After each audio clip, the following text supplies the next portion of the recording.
Well, how should you lead when workers are worried about job security? To talk about that, I'm joined by Dina Denham Smith. She's an executive coach and the lead author of Emotionally Charged: How to Lead in the New World of Work. Dina, thank you so much for doing this. Well, thanks for having me on. I always like to start by asking my guests about their own backgrounds, how they ended up doing the kind of work they're doing. Mm. Well, gosh, I actually started as a business leader myself, but one who was always deeply interested in the interpersonal dynamics and teams and like the humans at work and how you optimize things for people as well as businesses. So I led large teams in technology companies, agency, moved into PE. I was not out there doing deals. I was more looking at, organizational efficiencies and culture and structure and things like that. But I had a long leadership career. And then what I wanted to do ultimately, and where I turned my attention about 10 years ago, was taking all that experience as well as all the education I have in organizational psychology and using it to help other leaders and teams that were like in the mix of it right now. So, what kind of projects are you working on now? What kind of consulting? Well, I work directly one on one with senior leaders in areas that help them really just optimize their results and their relationships and the resilience, which cannot be understated in today's world, and not too dissimilar with teams. So I'll work with individuals or teams, typically for 6 months or longer. So I saw a piece you wrote in the Harvard Business Review. It was interesting. It was about how leaders should take charge at a time of uncertainty. And I saw that and I thought, well, yeah, uncertainty for sure. We're talking about the business cycle and possibly the economy weakening, but also AI, which is really impacting Hmm. everyone. Whoever Yeah. you are, people are worried about their role, what it will be in a year or 2 years. What are you seeing about how that manifests in how workers behave or how they feel? Yeah, I mean, gosh, I hear it directly from clients or groups that I'll, present to, about people who are like, I'm just putting my head down. They have friends who are in the job market. They know it's super ugly. They've seen the waves of layoffs, right? AI is coming for, technology jobs, white collar jobs. Like there is a lot of fear. And when that happens, um, people avoid risk. They get quiet, right? Like, so someone who might have said, hey, boss, you know what? I actually think there's a real problem with this initiative. Like, we need to take a step back. They're not going to take that risk anymore, right? People will default to more self protection over problem solving and collaboration. And so, all of this, it reduces engagement, productivity, performance, the things that leaders really care about. But it's just a natural human reaction to uncertainty, which is stress producing, and concern that their job could be next. And we should say that the leaders themselves are facing the same things. I mean, A middle hundred management, upper percent. management, all of it. Yeah, absolutely. Absolutely. Right. I mean, even up to the CEO level, right? We've got CEOs being replaced more frequently than ever before.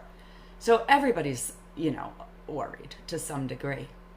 Okay, so let's start with the strategies. I mean, we can get into more detail, but if you're talking about being a leader, having to give people some kind of, if not reassurance, like some kind of communication, where do you start? Yeah, well, I think the first place to start is just recognizing that um, saying nothing is worse than saying something, right? If your team is worried, um, and you don't address it somehow, that fear doesn't go away. Like emotions that we ignore do not disappear, right? They really just go underground. And when people are worried about their jobs and they're not getting any information, what they do is, first off, all the behaviors that we were just talking about, but they fill in the blanks, right? With what is often worst case scenario kinds of thinking. And so the first thing I would encourage leaders to really consider is addressing it versus ignoring it. That said, I really understand why leaders also hesitate, right? Like they're worried they might open a can of worms, or that they don't have all the answers and maybe it wouldn't be helpful. Or like you said, like they're worried about their own jobs and it's like, I don't even want to go there. Or, and I've dealt with this situation with my clients. They know about an impending layoff and they're like, I can't even, what am I supposed to say? That's a slightly different scenario, right? But typically, unless you know of an impending layoff and you're bound to confidentiality for all the normal reasons, like you're going to probably be better off bringing it up with your team versus pretending it's not there. Well, it's interesting. I spoke to a guest a few years ago about the moral issues here, the moral injury to the person who has to maybe even lie, tell his Yeah. team, don't worry about it, when they know that there's a lot to worry about. Yeah. And is Yeah. there And any, it's, yeah, yeah, go ahead. yeah, I mean, that's really a very emotionally taxing situation for the leader, too. Right. I mean, even the leaders that don't actually have a ton of EQ, I've found over time, they actually really care about their teams, right? And they're put in a position where, on behalf of like the collective good, um, they need to harm an individual, right? It is a necessary evil of the role. But that is really emotionally taxing for people. Like most of us, we don't want to hurt other people. That's not our DNA. And so it can be a hard situation for leaders to navigate. And I mean, we could talk about just that for the next hour. I know you want to talk about what to do when your team is worried, but that's a hard position to be in if you're a leader. You use the term clarity buckets. I thought that was interesting. Tell us about that. Sure.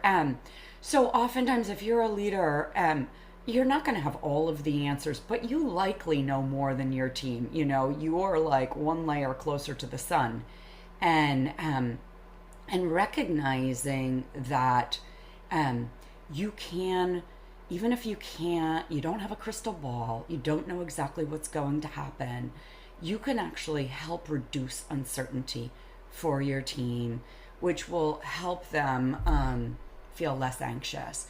And so, clarity buckets is this whole idea of like, what do you know and can confidently share with your team, and what are unknowns? And oftentimes, there's elements that are going to fit into both buckets, and both are useful to share. Sometimes leaders will be like, well, what am I supposed to say? Like, I don't know. How would that even be helpful? It is helpful because it helps reduce speculation. You're like, here's what I know, here's what I don't know, here's when I expect to know more, and here's my promise to you in terms of when I'll share my next update. Just having like a sense of like, oh, okay, that's where we're at. I feel oriented and I know when I'm going to get my next drip of information is helpful. It tamps down that fear. It tamps down the speculation, um, the filling in the blanks with worst case scenario. It's helpful. Can you give us any? If you're enjoying this conversation and want to bring insights like these to your next event, visit lindanazareth.com to book Linda Nazareth as your keynote speaker. Linda is an economist and futurist, and she is a dynamic and experienced speaker who has presented to audiences across a broad range of industries on the megatrends shaping the economy and the future of work. That's lindanazareth.com, or send an email to speaking@lindanazareth.com. Specific examples? I mean, without naming companies, but of situations where this is happening. Yeah. I mean, it even works if you know of a pending layoff. So I worked with someone where they knew the person was a COO, knew a restructure that would result in, a pretty significant layoff. It was a few months out, didn't know the exact details, but knew every team was going to be impacted somehow. But was a really, really heart-driven leader at the same time. And so there, what we really focused on is, what can you share and what can you do without offering false promises? Because it's wrong, right? And you Yeah. risk your integrity when the final, when the chips finally fall. So discussing communication process, timeline, anything that you can share where like you're legitimately and honestly sharing information with your folks is helpful. What about asking them for their input? Is there a role for doing that? I mean, the problem, and I've talked to other people about this too, is you ask people and you can't necessarily implement anything they say. So how Yeah. much in these situations do you want to hear from their side? I think it's always useful, honestly, because then you have a pulse on where your team is at. And that said, many people are hesitant to be completely candid with their boss for good reason, right? Like their boss holds their career and their livelihoods in their hands. Um, and so oftentimes to get that candid information, you need to make it really, really safe for your team members to share with you kind of like where they're at, how they're doing, and get their even their ideas. But like, let's just say that I don't know, there's some big strategic shift that is occurring at your company, and it's still unclear what that will actually mean for your team. Um, Engaging them in, okay, like we know this is happening. Like, what do we think this is going to mean for us? And engaging them in like, what are some possible scenarios here? Okay, kind of given that, what can we do about it, right? And so it might look like if the strategy is changing in this way, what are the things we're currently doing that align with that? Okay, great. What are the things where it's unclear if it's going to align in the future? All right, how do we figure this out? So doing this not only like is it partnering, which increases engagement, a feeling of togetherness also reduces anxiety and fear, um, but you're focused on what you can control now and making forward progress. It feels good, right? It's good for our well-being. And when you have folks that feel better, you ultimately have more effective, happier employees. So it can be really useful to engage your team with how are you doing? Okay, and given all of this lack of clarity, how are we going to actually tackle this? And ultimately when you're engaging them versus like pushing next steps just downhill, you get more engagement in those. You get plans that like hold up better in the real world. It's all good. Okay, let's talk about the leaders. They are stressed. Yeah. They are trying to project some kind of aura that I'm in charge. I'm not going to let you down. I have everything under control. They don't feel like that. Right. How can they help themselves? Yeah. It's such an important question, right? The emotional expectations that are on leaders right now are um they're what's the right word? They're almost superhuman, right? We're like, you need to be confident but humble, right? Be grounded but inspirational, right? Be just the right amount of human. Um, we want them to be everything, and especially in this situation when leadership roles are also being condensed and eliminated, and the demands that leaders face just sort of in their everyday roles are so intense, leaders can be really drained. Now, where this gets really interesting is due to their power, like the power inherent in their roles, their personal emotional state has this outsized impact on their team, right? And this happens through a couple different ways. Emotional contagion, right? Like we all have been in that room where someone like completely sucks the air out of it, or their smile just lights you up. That's emotional contagion at work. And leaders' emotions are especially contagious. But then we also, because of their power, leaders, teams are always constantly trying to like read the tea leaves, like what's going on with them, right? Like, is everything okay with them? Is everything going to be okay for me? Right? Or trying to read the tea leaves to figure out like, what does this mean for me? And so leaders taking care of themselves and keeping their nervous systems in more of this downshifted, calm state is so important for their own well-being, as well as their ability to like show up in a grounded way for their teams in this like heightened, stressful environment. And it's the basics of like sleep and nutrition and movement, but it's also, whatever activities, specific to a leader help them downshift. So I'll never forget, a CFO described it to me once. He's like, I just like digging in the dirt. And I think it was his way of saying he gardens. I've worked with a CEO who had been a software programmer, and he would code to relax, right? For other people, it's soccer, playing the guitar, whatever.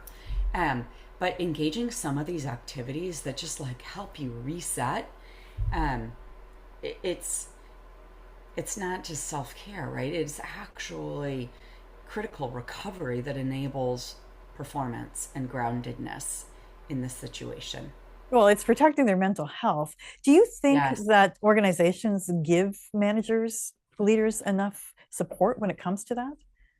I don't know, Okay. because the tone is set at the top, right? So we all look above to figure out like what is okay for me to do here, right? So if you work for a leader who doesn't really take much vacation, and when they're on vacation they're firing off a million emails, you immediately think to yourself, well, I guess that's what I need to be doing too, right? And so unless we have CEOs and the C-suite really modeling recovery, it doesn't cascade down in a way that would ultimately help organizations. So that's not to say that it doesn't happen in pockets with really strong leaders who have a lot of agency and maybe a lot of social capital that they can expend. But it really does work best when it's modeled at the top and encouraged at the top. Interesting times, Dina. Thank you so much for Yeah. talking to me today. Of course. Thank you. Dina Denham Smith is an executive coach and lead author of Emotionally Charged: How to Lead in the New World of Work. Thanks for listening to Work in the Future. If today's episode sparked ideas for your organization, reach out. I would love to help you shape the future of work at your next event. To discuss your event and book me as a speaker or moderator, please visit lindanazareth.com or email speaking@lindanazareth.com. You can also visit me on Instagram at Linda Nazareth Keynote Speaker and send me a direct message there. If you did like this discussion about the future of work, please remember to subscribe to the podcast. Also, your reviews really help people to find us, so please make sure you take time to leave one wherever you get your podcasts. Thanks so much for listening. And as always, thank you to Stokely Audio for audio production.